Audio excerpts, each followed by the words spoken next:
السلام علیکم ورحمۃ اللہ وبرکاتہ۔ اعوذ باللہ من الشیطان الرجیم، بسم اللہ الرحمن الرحیم۔ وَإِذَا مَسَّ الْإِنسَانَ الضُّرُّ دَعَانَا لِجَنبِهِ أَوْ قَاعِدًا أَوْ قَائِمًا فَلَمَّا كَشَفْنَا عَنْهُ ضُرَّهُ مَرَّ كَأَن لَّمْ يَدْعُنَا إِلَى ضُرٍّ مَّسَّهُ كَذَلِكَ زُيِّنَ لِلْمُسْرِفِينَ مَا كَانُوا يَعْمَلُونَ۔ اور جب انسان کو کوئی تکلیف پہنچتی ہے، دعانا تو ہم کو پکارتا ہے، ہم سے دعا کرتا ہے، لجنبہ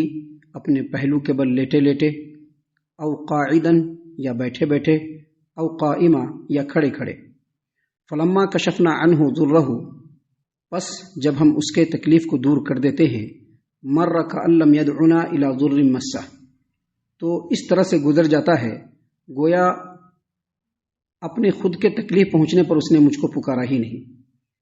کذالک زین للمسرفین ما كانوا يعملون، اسی طرح سے حد سے آگے گزر جانے والوں کے لیے ان کے اعمال پرکشش بنا دیے گئے ہیں۔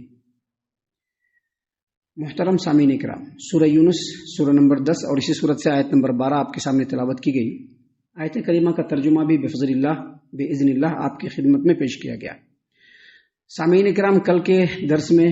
آیت نمبر 11 کی تفسیر میں ہم نے یہ بتلایا تھا کہ سچے دین سے منہ موڑ کر کے پیارے رسول صلی اللہ علیہ وسلم کی رسالت کو جھٹلا کر اور مسلمانوں کے اوپر بے انتہا ظلم و ستم کر کے ان کے اوپر جو اس کے نتیجے میں، ان اعمال کے نتیجے میں مکہ والوں کے اوپر جو تکلیفیں اور پریشانی آئی، اس میں سے ایک پریشانی وہ لوگ قحط سالی میں مبتلا ہو گئے، سوکھے میں مبتلا ہو گئے۔ اس قدر سوکھا پڑا کہ دانے دانے کے لیے محتاج ہو گئے۔ بڑے بڑے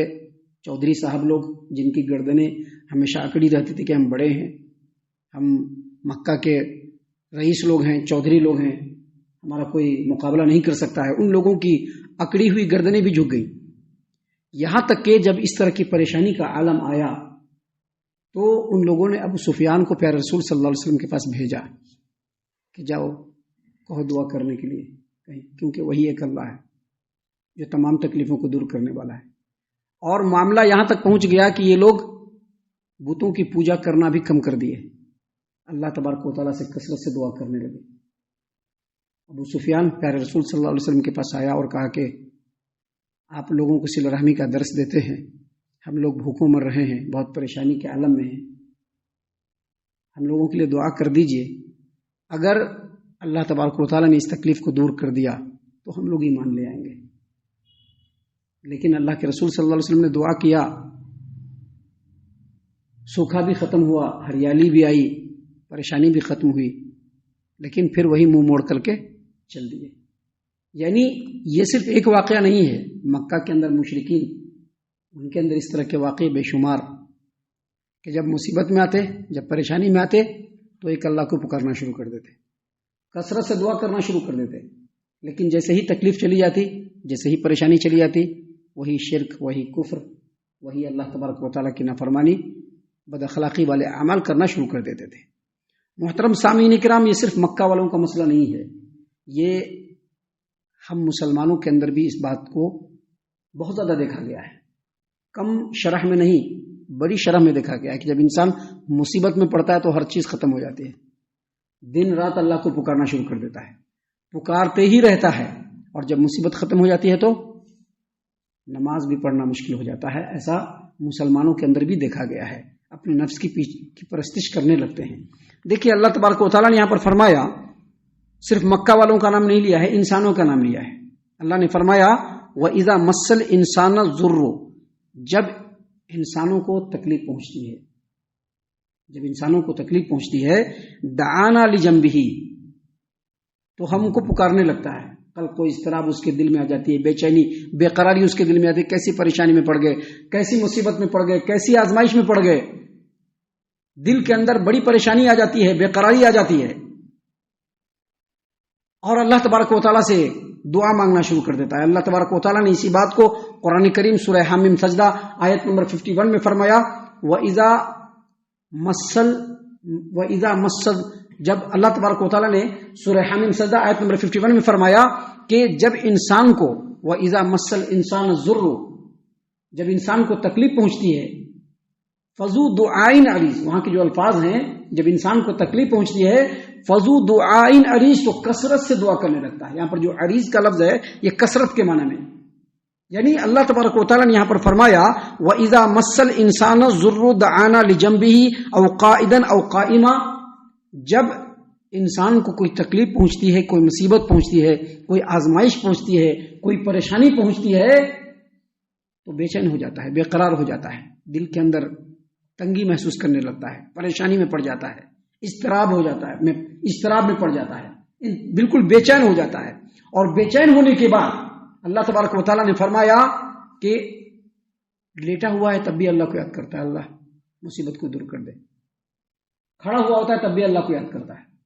بیٹھا ہوا ہوتا ہے تب بھی اللہ کو یاد کرتا ہے، یعنی ہر حال میں وہ اللہ سے دعا کرتا رہتا ہے کہ اللہ تعالیٰ اس کی پریشانی کو تو دور فرما دے۔ لیکن اللہ نے فرمایا کہ فلما کشفنا عنہ ضرہ، جب ہم اس کی تکلیف کو دور کر دیتے ہیں، جب ہم اس کی تکلیف کو دور کر دیتے ہیں، اللہ نے فرمایا مر کأن لم یدعنا الی ضر مسہ، تو اس طرح سے گزر جاتا ہے گویا اپنے تکلیف پہنچنے پر اس نے کبھی مجھ کو پکارا، ہم کو پکارا ہی نہیں، یعنی جب تکلیف پہنچی تو بے قرار ہو گیا، بے چین ہو گیا، اللہ تبارک و تعالیٰ کے پناہ میں جانے کی کوشش کرنے لگا، نمازوں کی پابندی کرنے لگا، کثرت سے اللہ سے دعا کرنے لگا، اور جیسے ہی تکلیف دور ہوئی، جیسے پہلے بے ڈھنگی چلتی ویسے ہی چلنا شروع کر دیا۔ اللہ تبارک و تعالیٰ نے ایسے بری فطرت کے لوگوں کے لیے آگے دو ٹوک انداز میں فرما دیا ہے کذالک زین للمسرفین ما کانوا یعملون، اس طرح سے حد سے گزر جانے والوں کے لیے ان کے اعمال کو پرکشش بنا دیا گیا، ان کو لگتا ہے کہ ہم بہت اچھا عمل کر رہے ہیں، لیکن ان کا عمل اچھا نہیں ہوتا ہے بلکہ یہ شیطان کا دھوکہ ہوتا ہے۔ یعنی یہ بتلایا گیا اس آیت کریمہ میں کہ جو لوگ اس طرح کے عمل کرنے والے ہیں وہ حد سے گزرنے والے ہیں، اللہ تبارک و تعالیٰ کے مومن بندے نہیں ہیں، وہ اپنے نفس کے پجاری ہیں، اپنے نفس کے پیچھے چلنے والے ہیں، کہ جب مصیبت پڑی اللہ کے دامن میں جھک گئے، اور جب مصیبت ختم ہو گئی تو پھر نفس کے پیچھے چل پڑے، اپنے بزرگوں کے پیچھے چل پڑے، اپنے ولیوں کے پیچھے چل پڑے۔ آج بھی آپ سماج و معاشرے میں دیکھیں گے کہ جب پریشانی پڑے گی تو اللہ کے دامن میں پناہ لیں گے، اور جب پریشانی ختم ہو جائے گی تو وہی شرکیہ اعمال، وہی کفریہ اعمال، بھوت پکڑ لیا حضرت کو بلا کے لاؤ، حضرت آئے یا جھاڑ پھونک کرنے والے آئے، دیکھو بھائی نماز پڑھنا، اللہ تبارک و تعالیٰ کی توحید سے جڑے رہنا، ساری بات کہہ دیا۔ آپ زندہ جاوید مثال دیکھ لیں گے، ہمارے اور آپ کے ارد گرد ہیں لوگ، لیکن افسوس ہے کہ ہم لوگوں کی آنکھیں تو خود بند ہیں۔ ہم اللہ تبارک و تعالیٰ کی اس طرح کی چیزوں کو ہم کہاں دیکھیں گے؟ اللہ تبارک و تعالیٰ کا جو یہ کلام ہے لوگوں کے عین فطرت کے مطابق ہے۔ حضرت آئے، جھاڑ پھونک کرنے والے آئے، سمجھایا بجھایا، ابھی پریشانی دور نہیں ہوئی ہے، بالکل پابندی ہو گئی نماز کی، خوب اللہ سے دعائیں ہو رہی ہے، بس ایسا لگ رہا ہے کہ ان سے بڑا موحد دنیا میں کوئی ہے ہی نہیں ہے، اور جب پریشانی دور ہو گئی پھر وہی کلٹی مار گئے۔ پریشانی دور ہوتے ہی پھر وہی نفس کی پرستش ہو رہی ہے، پھر وہی دنیا پرستی ہو رہی ہے، پھر وہی پیر پرستی ہو رہی ہے، پھر وہی کفر و شرک میں چلے جا رہے ہیں۔ دیکھو حضرت آ گئے اور کہا کہ دیکھو اللہ تبارک و تعالیٰ کی طرف سے مصیبت ملی ہے، شرک وغیرہ چھوڑ دو، تعویذ کاٹ دو، یہ کر دو، نمازوں کی پابندی کرو، سب کچھ ہو جائے گا۔ کب تک؟ جب تک کہ وہ پریشانی دور نہیں ہوگی، اور پریشانی کے دور ہوتے ہی پھر وہی پرانے راستے پر۔ اللہ تبارک و تعالیٰ نے اسی بات کو یہاں پر بیان فرمایا کہ جب انسان کو تکلیف پہنچتی ہے تو ہم کو ہر حال میں پکارتا ہے، لیٹے ہوئے حالت میں بھی پکارتا ہے، بیٹھے ہوئے حالت میں بھی پکارتا ہے، کھڑے کھڑے حالت میں بھی پکارتا ہے، اور جب ہم اس کے تکلیف کو دور کر دیتے ہیں مر کأن لم یدعنا الی ضر مسہ، تو ایسے نکل جاتا ہے، ایسے گزر جاتا ہے، ایسے منہ موڑ لیتا ہے کہ گویا اپنی تکلیف پہنچنے پر اس نے کبھی ہم کو پکارا ہی نہیں تھا۔ اللہ نے کہا کہ ایسے حد سے آگے بڑھنے والوں کے لیے ان کے اعمال پرکشش بنا دیے گئے ہیں۔ لیکن محترم سامعین کرام، جو ایمان والے بندے جو ہوتے ہیں نا، ان کا معاملہ الگ ہے۔ اللہ نے قرآن کریم سورہ ہود آیت نمبر 11 میں فرمایا الا الذین آمنوا وعملوا الصالحات الا الذین صبروا وعملوا الصالحات، جو لوگ صبر کرنے والے ہیں اور نیک عمل کرنے والے ہیں ان کا معاملہ اس سے الگ ہے۔ وہ چاہے تکلیف پہنچے تب بھی اللہ تبارک و تعالیٰ کا بندہ بن کر کے رہیں گے، اور خوشحالی ہے تب بھی اللہ تبارک و تعالیٰ کا ہی بندہ بن کر کے رہیں گے۔ اگر مومن ہے، مومن سچا مومن ہے، سچا ایمان والا ہے، تکلیف پہنچی پھر بھی وہ اللہ کا بندہ، وہ درہم و دینار کا بندہ نہیں بنتا ہے، وہ قوم و ملت کا بندہ نہیں بنتا ہے، وہ لوگوں کا بندہ نہیں بنتا ہے، وہ اللہ کا بندہ بن کے رہتا ہے۔ اگر اس کو تکلیف پہنچی تب بھی اللہ کے دربار میں جھکے گا، اور اگر تکلیف نہیں ہے، اچھائی ہے، تب بھی وہ اللہ تبارک و تعالیٰ کے سامنے ہی جھکے گا۔ مصیبت آئے گی تو صبر کرے گا، اور اچھائی آئے گی تو شکر کرے گا۔ اللہ کے رسول صلی اللہ علیہ وسلم کی حدیث ہے، صحیح مسلم کتاب الزہد والرقائق حدیث نمبر 2999 نمبر کی یہ روایت ہے۔ اللہ کے رسول صلی اللہ علیہ وسلم نے فرمایا، عجبا لامر المؤمن، مومن کا معاملہ بڑا ہی پسندیدہ ہے، ان امرہ کلہ لہ خیر، اس کا ہر معاملہ خیر والا ہے، ولیس ذلک لأحد الا للمؤمن، اور یہ بات صرف ایمان والوں کے لیے، یہ دوسروں کے لیے نہیں ہے، جو صحیح معنوں میں ایمان والے۔ اس کے بعد اللہ نے کیا فرمایا، ان اصابتہ سراء شکر فکان خیر لہ، اگر اس کو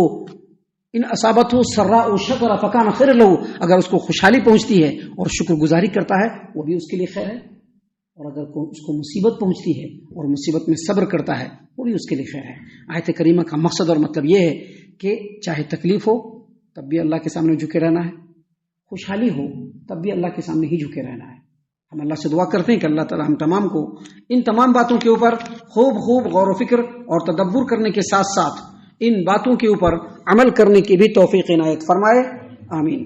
اللہ تعالی ہم تمام کو صحیح معنوں میں پکا سچا مومن مسلمان بنائے، اللہ اور اس کے رسول صلی اللہ علیہ وسلم کی اطاعت و فرما برداری کرنے والا بنائے، صحابہ کرام رضی اللہ عنہم کے طریقے پر چلنے والا بنائے، جنت الفردوس میں جگہ عطا فرمائے۔ اے اللہ ہم تمام کو جہنم سے پناہ دے، اے رب العالمین ہم تمام کو جہنم سے پناہ دے، اے مالک الملک ہم تمام کو جہنم سے پناہ دے، آمین یا رب العالمین۔ وما علینا الا البلاغ المبین۔ تبارك الذي نزل الفرقان على عبده ليكون للعالمين نذيرا